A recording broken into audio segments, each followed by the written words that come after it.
Hello student, I'm Mohammad Saqib Asmi, your biology teacher and I welcome you all in my YouTube channel The Bios Planet। तो student आज हम बात करेंगे next lecture के बारे में और जो टॉपिक है वो आपका नेक्स्ट जो टॉपिक है वो है आपका कॉजेज ऑफ डिजीज़। जो डिजीज़ के कॉजेज होते हैं उनके बारे में, उनके टाइप्स के बारे में, उनके डिफरेंट लेवल के बारे में हम आज इस लेक्चर में बात करेंगे। तो तो स्टूडेंट जो हम बात कर रहे हैं अभी जो हम चैप्टर पढ़ रहे हैं why do we fall in, ये बड़ा इंपॉर्टेंट चैप्टर है। इस चैप्टर को अच्छे से आप पढ़ें, सारी चीज़ों को अच्छे से देखें। इसमें जितने भी कॉन्सेप्ट है आपके सारे कॉन्सेप्ट क्लियर हो जाएंगे। प्लीज़ लेक्चर को आप पूरा देखें। ओके, चलो अब हम बात करते हैं कॉजेज ऑफ डिजीज के बारे में। तो डिजीज के जो कॉजेज है उनको हम समझ लेते हैं। Causes of disease. Okay student, तो डिजीज के कॉजेज के बारे में बात करनी है। तो पिछले लेक्चर में हमने सिम्टम्स के बारे में बात की, हमने डिजीज के बारे में बात की, हमने एक्यूट एंड क्रोनिक डिजीज के बारे में बात की। तो इस लेक्चर में जो कॉज है हम उनके बारे में बात करेंगे। ओके, एग्जांपल के तौर में मैं एक डिजीज के बारे में यहाँ पे लिख रहा हूँ। उस डिजीज का नाम है कॉलेरा। उस डिजीज का नाम है कॉलेरा। तो किसी पर्सन को means any single person have this disease.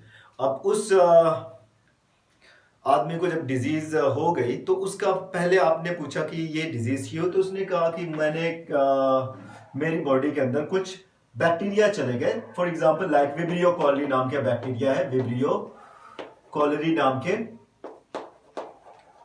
का एक बैक्टीरिया जो है वो बॉडी के अंदर पहुंच गया और उसने एक डिजीज बना दी। ओके, अब ये डिजीज जो है इसकी वजह से काफी बॉडी के अंदर डिहाइड्रेशन हो गया, वाटर काफी लूज हुआ, उसकी वजह से लूज मोशन और बहुत ज्यादा वॉमिटिंग हुई। तो बॉडी से बहुत ज्यादा वाटर जो है ना वो निकल के बाहर आ गया। अब जब ऐसी कंडीशन में जब ज्यादा बॉडी से वाटर निकल गया तो वो डिजीज वाली कंडीशन है। और हमने पूछा कि चलो अच्छा बताओ इसका कॉज क्या था। तो फर्स्ट कॉज ये था कि ये जो एजेंट इन्फेक्शियस एजेंट है, ये जो micro organism, this was the first cause of that disease. Means इससे आप बोल दोगे इमीडिएट कॉज बोल दोगे, क्योंकि सबसे पहली जो चीज यहां पे आपको दिखी वो आपको यही चीज दिखी, इमीडिएट कॉज हो गया। तो इसका मतलब दो कॉज होते हैं, एक तो इमीडिएट हो गया, दूसरी चीज हम यहां पे जो बात करेंगे आगे मैं बता दे रहा हूं वो हो जाएगा कंट्रीब्यूटरी कॉज। Contributory cause. तो दो कॉज होते हैं, एक तो जो पहला कॉज है तो मैंने वैसे ही बता दिया। अब सेकंड कॉज क्या हो सकता है इस डिजीज का। सेकंड कॉज मैंने ये कह दिया कि वो डिजीज क्यों हुई।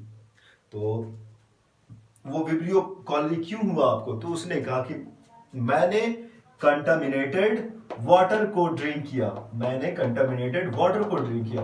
अब जब आपने कंटामिनेटेड वाटर को ड्रिंक किया तो उसकी बॉडी में पहुंच गया। तो दूसरा जो लेवल है वो डिजीज का लेवल है कि आपने कंटामिनेटेड वाटर को ड्रिंक किया। जैसे जो डिजीज होते हैं उनके कॉजेज होते हैं, दो टाइप के कॉजेज हो गए। एक तो इमीडिएट हो गया, जो जर्म्स हो गए वो या पैथोजन जो हो गए वो तो इमीडिएट हो गए। सेकेंड कॉज क्या होगा, ये उससे रिलेट करता है कि ये means they can not contributory causes cannot make disease in the body alone।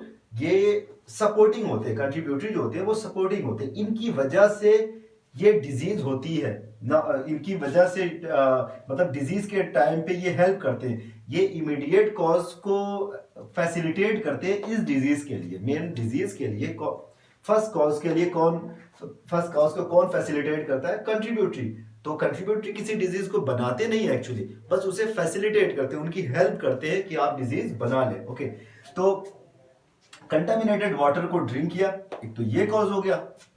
दूसरा, आपने कंटामिनेटेड वाटर को क्यों ड्रिंक किया, तो उसने कहा कि मे बी पॉवर्टी, बीमारी, पॉवर्टी की वजह से ज्यादा गरीबी थी और आपके पास इतना पैसा नहीं था कि आप अच्छी जगह से वाटर को, आप बिस्लरी का पानी हमेशा मंगवाएं। तो ये कंटामिनेटेड वाटर, पॉवर्टी, या फिर आपने देखा कि बहुत सारे लोगों के पास वो विब्रियो कॉलरी पास पहुंचा, लेकिन उसने सबके अंदर ये डिजीज क्रिएट नहीं की। कुछ लोगों के अंदर की, कुछ लोगों के अंदर उसने वो डिजीज क्रिएट नहीं की। तो कुछ लोग एक्चुअली जेनेटिकली वीक होते हैं, जेनेटिकली उनके जो हेल्थ होता है, जेनेटिक हेल्थ जो होती है उनकी वीक होती है।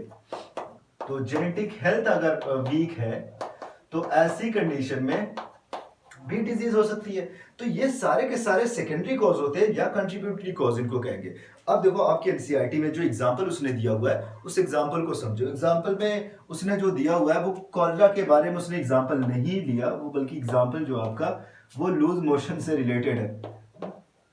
हमेशा हमारी एनसीईआरटी जो है वो लूज मोशन के बारे में बात करती है, गजब बेइज्जती है यार। तो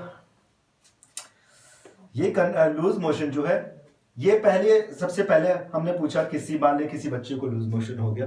अब लूज मोशन की कंडीशन में आपको पता होगा, अगर छोटा सा बच्चा होगा तो आपने ऐसे हाथ में लिया होगा, उसने कर दिया होगा, फिर उसके बाद आपको बाथरूम जाना पड़ा होगा, आपका कपड़े धुलने पड़े होंगे, बहुत सारी ऐसी प्रॉब्लम होती रहती है।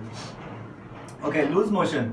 तो लूज मोशन की वजह से क्या हुआ, सॉरी लूज मोशन किसकी वजह से हुआ, तो इसका इमीडिएट कॉज आप कहोगे इसका इमीडिएट कॉज क्या है, तो तुरंत देख लो इमीडिएट कॉज इनका कोई वायरस है, तो आपने कहा ठीक है पैथोजन हो गया इमीडिएट कॉज, पर इनका कंट्रीब्यूटरी कॉज क्या है, तो आप कहोगे कि भाई उसने कोई कंटामिनेटेड वाटर पी लिया, कुछ कंटामिनेटेड फूड उसने देख लिया, ये उसका हो गया कंट्रीब्यूटरी कॉज।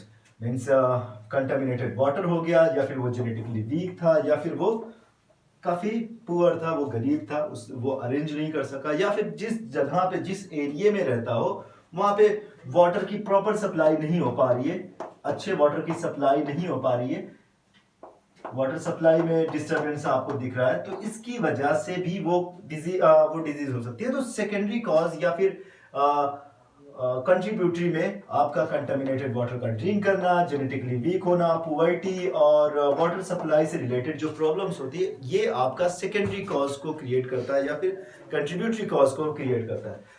चलो अच्छा, थोड़ा सा उसके बारे में बात कर लेते हैं कि ये जो कॉजेज हैं इनके सॉरी इनके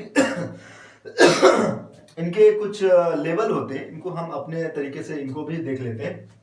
जो कॉजेज है उनके लेवल को भी देखते हैं। तो उनका जो लेवल होता है वो आपका प्राइमरी लेवल या फर्स्ट लेवल, तो प्राइमरी लेवल हो गया, फिर उसके बाद आपका सेकेंडरी लेवल हो जाएगा, फिर उसके बाद आपका टर्शरी लेवल हो जाएगा, थर्ड लेवल हो जाएगा। ये आपके एनसीईआरटी में उसने दे रखा हुआ है, तो इसको थोड़ा सा समझना भी जरूरी है। ओके, तो आपका प्राइमरी, सेकेंडरी, टर्शरी, ये अलग अलग लेवल है। फॉर एग्जांपल प्राइमरी लेवल जो प्राइमरी लेवल ऑफ कॉज है, ये कॉजेस के लेवल है। तो पहला तो हो जाएगा डायरेक्ट आप इमीडिएट वाले को रख दोगे, जर्म्स जैसे हैं इसकी वजह से या पैथोजन की वजह से डिजीज हुई। फिर उसके बाद पैथोजन क्यों पहुंचा, आपने कंटामिनेटेड वाटर को लिया, to drink contaminated water is the secondary level of cause. And tertiary क्यों, मे बी पुअर्टी, जो आपकी गरीबी है उसकी वजह से आपको ऐसा पानी पीना पड़ रहा है। जब ऐसा पानी पीना पड़ रहा है तो इसका मतलब आपको बीमारी होगी। तो जर्म्स या pathogen first level of cause हो गए, सेकेंड आपका कंटामिनेटेड जो वाटर को आपने ड्रिंक किया, या फिर आपकी पुअर्टी हो गई। इसको आप अपने हिसाब से अरेंज कर सकते हैं। ये आई होप कि समझ में आ गया आप लोगों को। तो अच्छा, तो अभी तक इस लेक्चर में जो हमने देखा है वो हमने जनरली दो चीजों के बारे में पढ़ा। There are two types of causes of those disease. Number one आपका immediate cause, number two contributory cause. I hope you got all these points very well.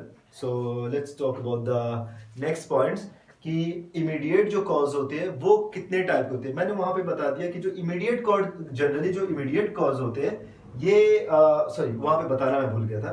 Immediate cause जो होते हैं ये जनरली माइक्रो ऑर्गेनिज्म होते हैं। जो immediate cause है आपका,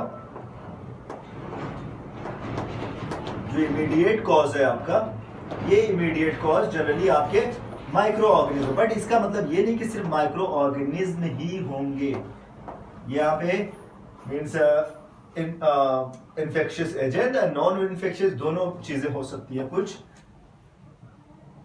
नॉन माइक्रोब्स भी हो सकते हैं, नॉन माइक्रोबियल एजेंट भी हो सकते हैं। अब ये दूसरी चीजें हैं जिनकी वजह से ये इमीडिएट जो कॉज है ये डिफरेंट टाइप के हैं। कुछ ऑर्गेनिज्म है, जैसे कुछ लाइफ स्टाइल से रिलेटेड होते हैं, ये सारी चीजें।